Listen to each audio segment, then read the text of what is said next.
Hey love, so welcome or welcome back to my channel. It is Kedasar, and today I want to talk about how I overcame self-doubt and fear of judgment and instead began to live authentically as my truest version. So this is a little bit about my own shadow work journey regarding this specific topic of feeling just so full of fear of other people's opinions, so full of doubt, so full of unsureness of my worth and value. And really just I'm gonna go into how I overcame that and overcome it every day.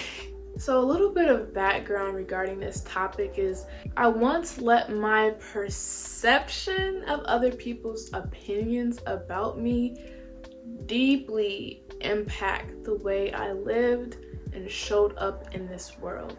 I essentially let what I thought people were thinking about me impact how I lived and how much I showed up as my full self. I let it prevent me from living my life as me, if that makes sense. And I think this is a really important point to discuss, is the perception piece, because 99% of the time we don't even know what they're thinking.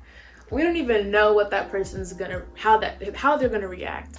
We don't even know what they're gonna say. We're just imagining it and thinking about it and thinking about what ifs and all these things that don't matter. It's like we're perception managing. Like, I think they're gonna think this about me if I do this, so I'm gonna do something different so that they think something different. So I think they'll think something different about me. Like, that really doesn't make sense, and it's such a waste of time and energy. Like, thinking about what someone else is gonna think about me if I do this. Like, it's tiring, and no wonder it drained me and made me feel even lower, because that is tiring to be perception managing.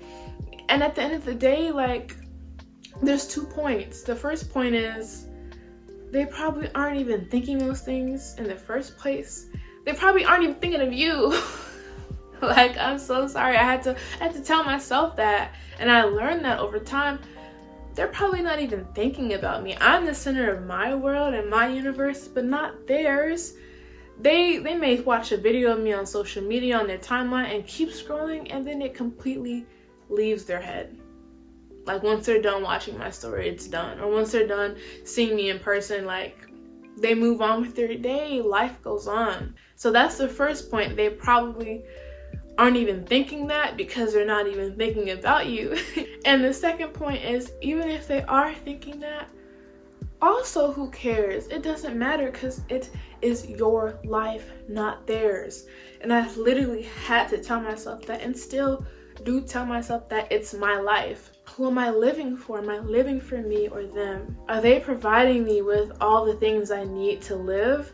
Are they not even if they're paying my bills, could they determine how I live my life?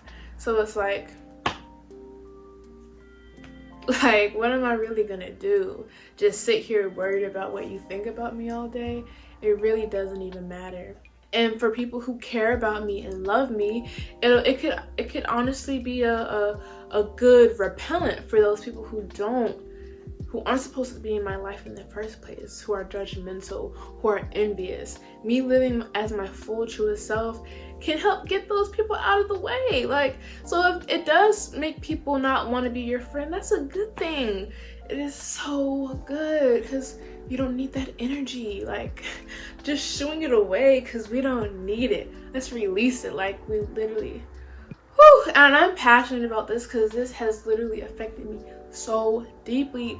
All of my, like, teen life, preteen life, young adult life so far, and I'm really just now beginning to overcome this by just a lot of shadow work, a lot of affirmations, a lot of diving deep into myself and learning about my value and my worth. So I know that was long and rambly, but more of the story, who cares? Live your life for you. They probably aren't thinking of you, and if they are, it doesn't matter, because it's your life. Also, to arrive to this point, I had to realize that I had to silence my own judgment in my mind, and that'll in turn silence my perception of other people's judgment. So basically I realized if I'm not judging myself, I'm a lot less likely to be worried about other people's judgments of me. Because how do I even think of the judgment if I'm not already thinking it? If I'm not already paranoid and judging myself on the low, you know, if I'm not already scared about what I'm doing or it not being the norm, I'm judging myself in some way. So therefore, I enable my mind to go to the place of what other people may be thinking of me. But essentially, if I silence that own voice, that inner critic, then I don't really go to that place in my mind as often about what are others thinking of me, because I know what I think, and it's rooted and it's grounded. It's not rooted in fear. So essentially, if I'm good within myself, nothing else matters. So one of the most useful things that have helped me arrive to this point is learning and studying my value, my intrinsic value, the value of my uniqueness, my voice, and my authentic expression, and how the creator, the divine source, gave me all of my gifts, all of my talents, all of my good and not so good sides, all of my whole self for a reason, because I'm unique, and what I have in this body, in my mind, and my spirit adds value to the world. Otherwise, I wouldn't have been born. Every and anyone who was born has something to offer the world, because we're all connected, we're all one. So we're not whole without you. Like literally, like think about it. If you subscribe to the truth that we're all one, yet you think you don't matter, how can anyone else matter? And how can that oneness be full and complete without your gifts and what you have to offer? Like truly. So once I started learning just about my divinity and connecting to the creator and realizing that what I've been given matters because it comes from the divine and I am divine, then I realized that I must, it's actually a duty of mine to be myself. I have to, otherwise it doesn't do justice to all of us, to all of our uniqueness, to the creator. It doesn't do justice to me. So it's like when you dive deep into the spiritual knowing of your divinity, of your essence, I started affirming how much of a goddess I am, and how if I'm a goddess, then my gifts are inherently valuable. My voice is valuable, my presence is valuable because I'm divine. So with this came my ability to more authentically express myself, and just express myself so much deeper and truer, and be so much more just carefree about how I show up, as long as I'm being true to myself. And I realized that when I show up authentically in my true divine essence, then I'm being two things, a light and a mirror. So I'm being a light in that I'm shining so bright, I'm shining my divinity on everybody. And for those who are still hiding parts of themselves or ashamed of parts of themselves, I illuminate that. So it's okay if it triggers someone for me being so free and happy, and it triggers them and makes them feel insecure. I'm not saying that's a good thing, but it's a part of their growth for my fullness to highlight ways that they haven't been full, ways that they haven't allowed themselves to be full. And then it may at one point be insecurity for them, and then it may all of a sudden turn into embodiment, full embodiment and expression and inspiration. Like, oh, I don't actually feel small by her anymore. I actually feel inspired now, because I see that it was highlighting a part of me that wanted to be shown too, but I was hiding it. So it can actually do good in the long run, even if it feels icky for people. It's a good thing because it ushers in healing. It brings the darkness to the light. And two, I'm a mirror, because you see me, but you really see a reflection of yourself. So it's the same thing with shining the light. If I'm being so full and free and true to myself, but you haven't reached that level yet, the part of me that's so full and free, you see that same part of you that's not. So if you see me speaking and in my voice, activating my throat chakra, but you're silenced and you felt silenced your whole life, I'll be a mirror for you. You'll feel that. It'll amplify it. You'll feel it. But that mirror is just showing you something you have to work on. Or on the other hand, it's showing something that you too embody if you're already embodied. It shows you something that you're also expressing and showing up fully as. So I just say that to say, even for the people who are judging you, or for me, the people who are judging me, I tell myself, it's just because I'm shining a light on a dark place for them. It's just because I'm being a mirror for something they have to work on, and they see their darkness and their weaknesses through my fullness. So it's not even about me. It always goes back to them and the work they have to do, as long as I'm not actively creating harm. So the last thing that has helped me overcome self-doubt and fear of judgment and live authentically actually not only helped me do these things, but also was the result of me beginning to do these things, if that makes sense.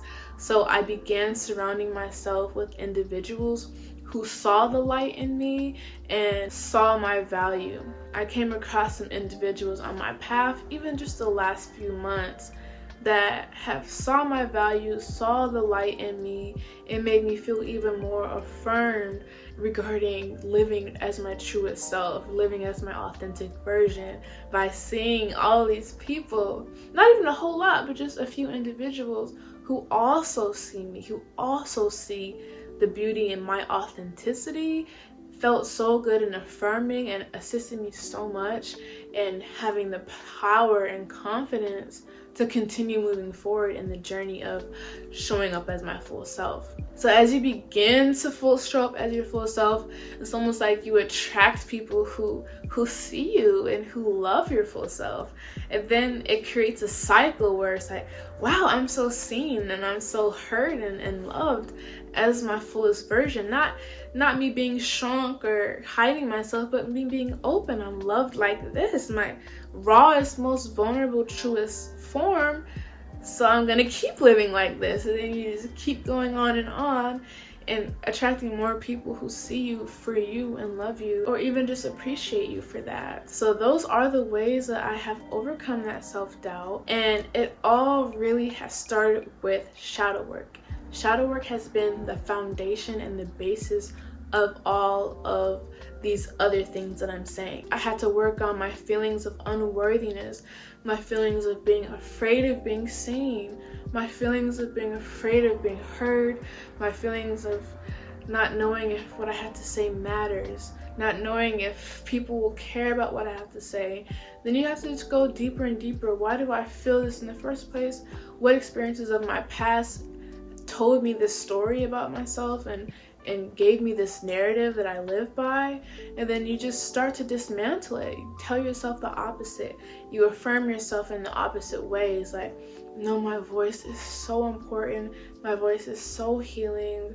Someone in this world needs to hear what I have to say. Multiple people in this world need to hear what I have to say. People need me to show up as my full self so that they can be encouraged to do the same. And I just had to keep affirming myself and diving deep into the whys behind the lack feelings and the feelings of unworthiness. And I'm not going to say I've arrived at a certain place, but I have made tremendous progress since even the beginning of last year of 2022. So I'm at a place where I can speak on this because I have experienced the benefits of doing this work. That's not always easy, but it is so rewarding. So I know it felt like a lot. I don't know if it was a lot, but those are the ways I have overcome self-doubt and fear of judgment and stepped into my embodiness. And I continue to do it every day. It's a choice to ignore the thoughts of judgment, of criticism. It's a choice to live according to the truth of who I am. It's a choice to live according to my divinity rather than my ego or the fear narratives that I've heard and taken in over the years. It's a choice. It's an active choice every day. So in this moment, I choose me, and I hope you choose you. And thank you so much for watching this video. If you haven't already, go ahead and subscribe, join the family, and until next time, peace and love.